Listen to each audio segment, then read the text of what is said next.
বিএনপির চেয়ারপারসন খালেদা জিয়া বর্তমানে অসুস্থ অবস্থায় রয়েছেন। তিনি যখনই সুস্থতা বোধ করবেন তখনই জনসম্মুখে আসবেন বলে জানিয়েছেন দলের মহাসচিব মির্জা ফখরুল ইসলাম আলমগীর। মঙ্গলবার বেলা 11:30টার দিকে গুলশানে বিএনপির চেয়ারপারসনের রাজনৈতিক কার্যালয়ে জরুরি বৈঠক শেষে সংবাদ সম্মেলনে সাংবাদিকদের এক প্রশ্নের জবাবে তিনি এ কথা জানান। বিএনপির মহাসচিব বলেন, আপনারা জানেন তিনি অত্যন্ত অসুস্থ। গতকাল রাতেই আমরা তার সঙ্গে দেখা করেছি।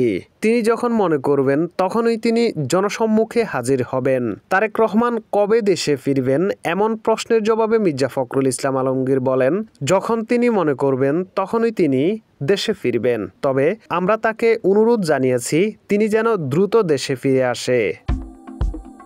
অবিলম্বে সংসদ ভেঙে দিয়ে অন্তর্বর্তী সরকার গঠনের জন্য রাষ্ট্রপতির প্রতি আহ্বান জানিয়ে মির্জা ফখরুল ইসলাম বলেন, আমরা আশা করব আগামী 24 ঘন্টার মধ্যে আপনি সংসদ ভেঙে দেবেন, অন্যথায় দেশে একটি রাজনৈতিক শূন্যতা তৈরি হতে পারে।